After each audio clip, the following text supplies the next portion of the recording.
O dabar tiesiog norėčiau pakalbėti apie vaistai ir maisto papildai.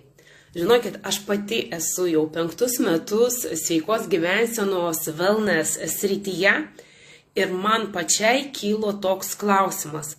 Tai kam man mokėt brangiau? Tai kam man mokėt brangiau už maisto papildus, kuriuos aš bet kuriuo atveju privalau išgerti, suvalgyti daug daugiau, o ne tiesiog susirgus pasirinkti lengvesnį variantą, tai tiesiog vaistai. Ir man atsakė, aš gavau savo atsakymą.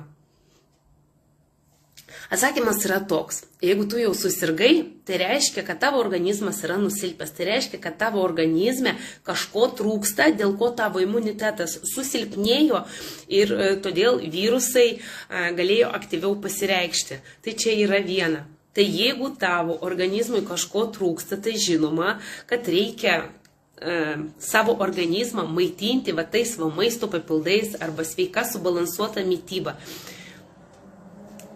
Taip, vaistai užgožia. Jie užgožia ligos simptomus, padaro, kad tu liktai jau ir pasveikai, bet problema niekur nedingsta.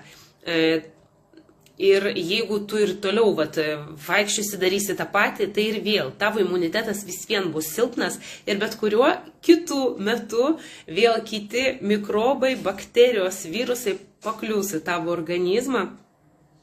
Lėtas ryšys, tai aš noriu palaukti. Tai va, atsirado ryšys. Tai va, tai bet kuriuo atveju kitų metų atsiradė kitokie virusai ir vėl paklius į tavo organizmą ir vėl sukels lygą. Tai va, kas yra svarbiausia, kad reikia gydyti ne ligos simptomus, o būtent priežastį, kodėl ta liga atsirado. Tai va čia va vienas toks svarbus dalykas, žinokit, aš 5 metus tikrai esu šitoje srity, bet vis vien kildavo toks įtarimas. Nu tai kam mokėt brangiau? Nueini, nusipirki kažkokį teleflų ir viskas, pradingsta temperatūra, pradingsta sloga ir tu vėl jautiesi toks žvalus ir laimingas, bet iki sekančio karto. Iki sekančio. Tai jeigu tu jau šiuo metu susirgai, tai vadinasi tiesiog papildyk savo mitybą sveikesniais maistais, kad būtų kuo daugiau vitaminų ir mineralų, kad tavo organizmas atsistatytų. Vadinasi, per vasarą tu per mažai savimi rūpinaisi, todėl rudenį ir susirgai.